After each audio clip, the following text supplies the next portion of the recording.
Hi, I'm Jeff, and this is Shade Tree Wisdom. I am not a counselor, don't have any license or college education. I'm a guy who has lived life, suffered a lot of trauma, dealt with addiction, and have worked my tail off learning through counseling and reading and watching counselors on YouTube, which is an incredible resource, by the way, to learn how to make life better and not make the same bad decisions I used to make, or figure out how to get over trauma. And today, the topic I wanted to talk about for just a few minutes is why letting go of bad behavior is so freaking scary, right? I mean, I don't know about you, but I am an alcoholic. I'm almost 14 years sober. Used to smoke cigarettes and haven't smoked since 2011. And letting go of those things was really scary. Like, it was like the thought of not being able to fall back on that when stress was big, felt like I couldn't breathe. Like, it was tough for a minute. One of the things I've learned about getting rid of bad behavior, like one of the biggest things, is you've got to be able to replace it with good behavior. So, a stressful day at work, you're hating life, you come home at the end of the day and all you want to do is drink. Well, how do you replace that? You got to have something positive to put in its place. Going for a walk around your neighborhood. If you've got access to the woods like this, go for a walk in the woods, man. This is like one of the most therapeutic things on earth. This is good medicine right here. This is as powerful a mood improver as any medicine you could ever imagine taking without any of the consequences, right? Write down what's going on in your head rather than going and hurting yourself drinking or eating or drugging or doing something stupid. Write it down. Call your best friend. Call your brother. Hang on. A really important resource for me when I was trying to figure this part out. What do I do? I can't just quit drinking. Well, you got to replace it with something. Okay, how? What? How? Talk to a counselor. Get your tail in with a counselor. I'm telling you, if your elbow hurts, if you got a fever, if you got a weird lump on your hand, you take your tail to the doctor, right? Man, if there's something going on that's not right, that's causing you problems with yourself or with your relationships with your loved ones or your coworkers or your friends or whatever, take your tail to the counselor. It's important. And they can really help you work through some very difficult stuff so that you can be happier. And I just can't stress it enough. Anyway, letting go of destructive behavior is hard and it's scary, but it is very, very doable. You just got to figure out, what are the things that I enjoy and how do I be aware of the stress triggers when I want to go drink or do something harmful. And if you can be aware of those things, then you get control of your inner voice that's saying, oh, life's too bad, we gotta drink, we gotta drink. No, no, no, no, no, no, no. Inner voice, we're not gonna drink. We're gonna go for a walk. We're gonna sweat a little bit. We're gonna call our best friend and we're gonna just dump this on them because they're our best friend and they love us and they can handle it and they'll help us carry this burden, and it makes it lighter for us, and then that moment passes. Because anytime that you have a trigger for bad behavior, it's kind of like hunger pains, isn't it? Like, you only have that oh my god, I gotta go blank, drink another extra large Coke, or Coca-Cola is my worst demon as far as things that I go to for stress. I have to work really hard to try and limit that. But that craving to go do something bad, to chase an addiction, only lasts for a very short period of time. Like, it's a spike, I don't know, 5 minutes, 15 minutes. And then that crisis feeling starts waning, and then you're out of that crisis mode.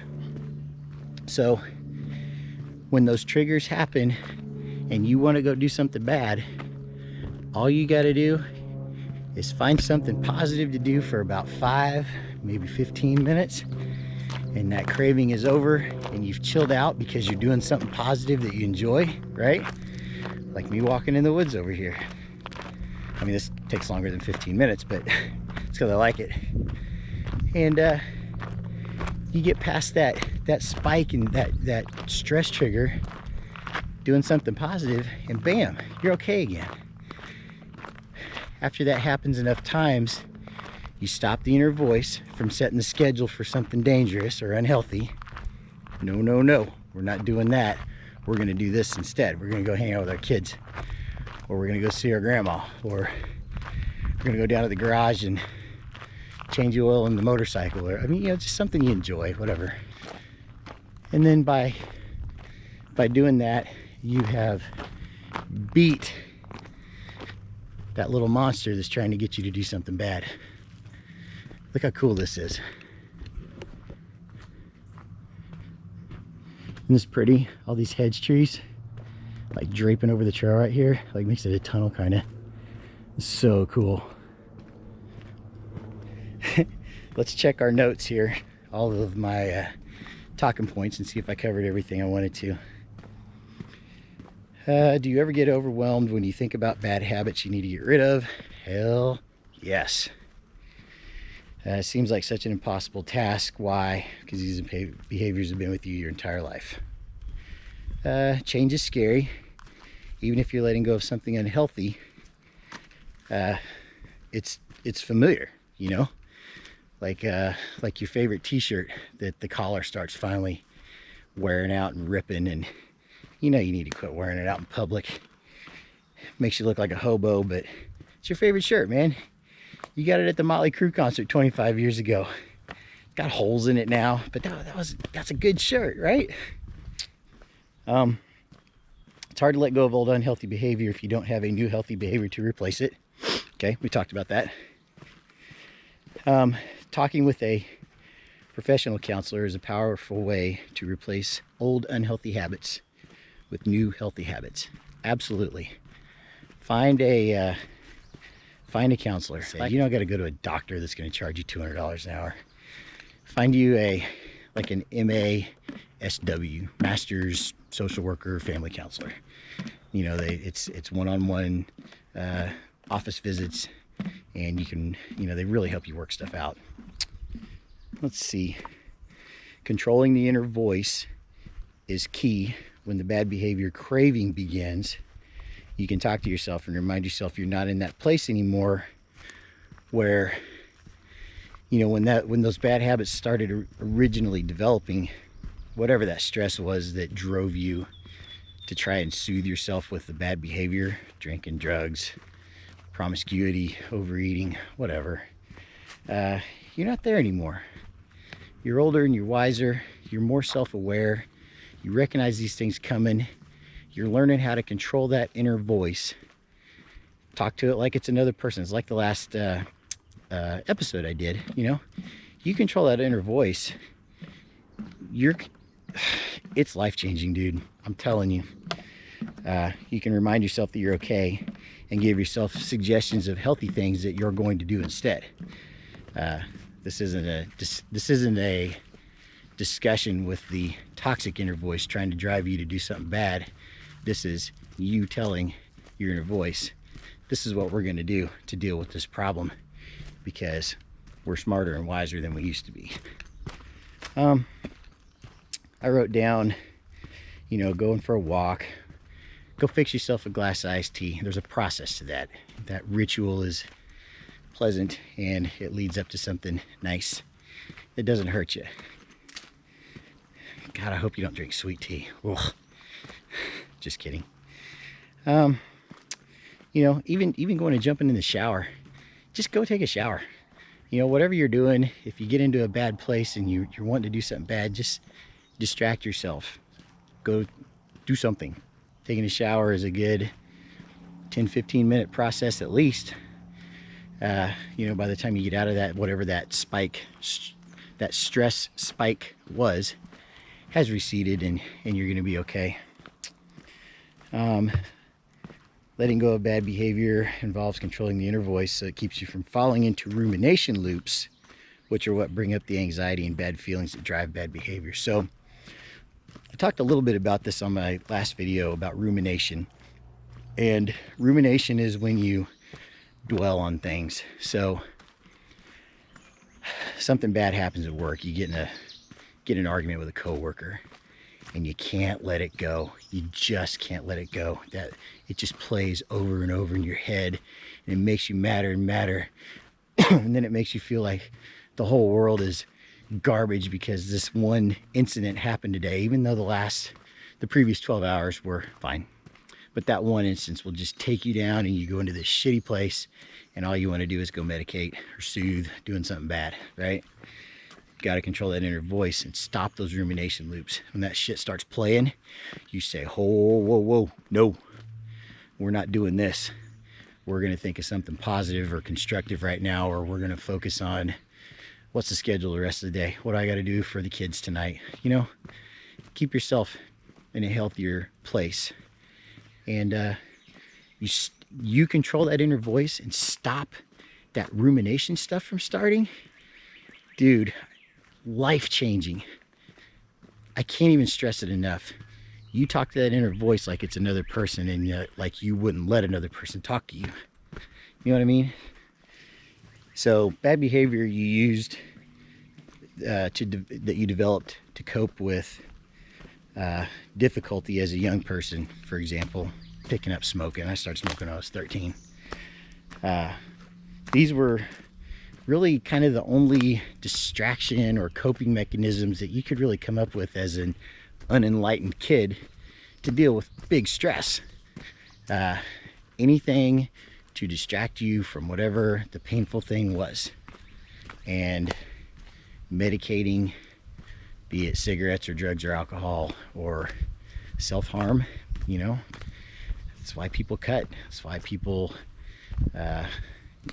you know, hurt themselves. It's less painful than emotional pain that they're trying to hide from. That's where it comes from. You have to remind yourself that you're not that kid anymore. You're not that young person, that young adult that can't deal with stress. Look at everything you've been through. I mean, just kind of flash back a highlight reel of all of the really difficult stuff that you've been through. And I told a friend of mine this one time. I reminded them, I said, think back to the terrible things that have happened. And although you're feeling really frustrated and down right now, you have withstood hurricane after hurricane of trauma, and you're still standing. And I'm telling you right now that's watching this, whatever made you click on this video, I know you've been through some stuff. We all have.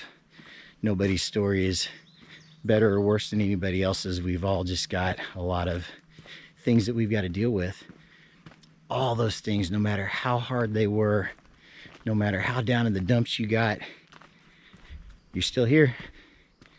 And you're watching me talk about this right now and ways to help you deal with things better. You're still here. You made it. And you're going to continue to make it because you're learning more and more every day about how to be a healthier person. So don't get frustrated when you think about those big things that you need to change.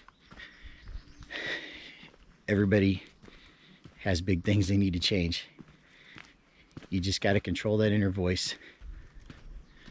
Don't let that demon inner voice control the schedule for the day.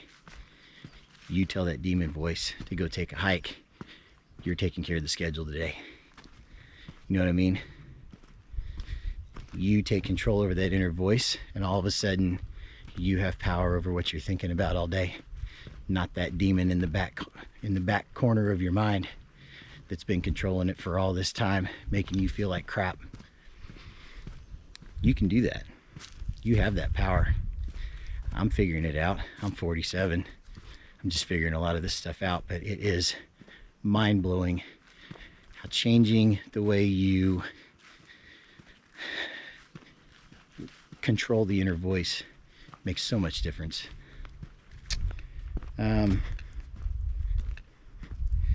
Little victories amidst lots of giving into old habits is okay. It's still victories. It's still progress. You have to start somewhere. As time goes on, there will be more little victories and less falling back into the bad habit episodes. The tide will turn, and next thing you know, you're changing your habits, which is changing your life for the better. Nothing happens overnight, but we do the work. We be self-aware. We control that inner voice and don't let it set dangerous and unhealthy schedules for what we're going to think about for the day. And change will happen for the better. I wrote down to tell my story of using an e-cigarette to quit smoking. So, an example of the tide turning from negative to positive. When I quit smoking, I'd been smoking a pack to 2 packs a day for 25 years. I don't know, it's a long time. And the thought of just putting it down wasn't happening. Was not going to happen. And so I bought one of those disposable e-cigarettes and I put it in my pocket, and I thought, I don't know if I'm going to use this thing. This is weird, right? E-cigarette, this ain't a cigarette. And so maybe once or twice every pack of cigarettes, I would take a puff off of that e-cigarette. And it was weird. And it didn't really satisfy me like the ritual of getting a cigarette out, lighting it, the whole deal. Didn't really satisfy that. And so I just kind of was like, whatever. But I kept it in my pocket. And as time wore on, I started reaching for it more rather than a cigarette. So I think it took about, it was like 10 months. I kept buying these things and keeping them in my pocket, and I was still smoking cigarettes. But after time had gone by, I found myself reaching for that e-cigarette more and more, and cigarettes less and less, until eventually a pack of cigarettes was lasting me like a week or two. Like they were going stale. And so I realized, wow, I'm beating this. Like it finally just one day it was like, oh wow, like I don't think I've smoked a cigarette in a couple of days. And then eventually I quit buying cigarettes and I just had the e-cigarette. And then that thing ran out and I threw it in the trash, and I went, I'm not going to buy any more cigarettes. And I didn't. It took a while, and it was work, and it was a change of habit, but I did it. And if I had had, is that right? If I'd had the power of being able to control my inner voice, and I wasn't dealing with all the depression I was dealing with back then, I probably could have quit a lot faster. But be that as it may, that was a tool I used to change a bad habit into something positive, and then ultimately something even more positive by getting rid of the e-cigarette as well. I really appreciate y'all coming for a walk with me virtually. I hope that me sharing this stuff about myself can help somebody someday, you know? If even one person gets a little bit out of this, I feel like that's a win, right? So I appreciate you and I love you. But yeah, if you have any comments, leave them below, and don't be afraid to call a counselor. Counseling's good for you, man. It'll change your life. All right, take care of yourself. Take care of your friends. Peace.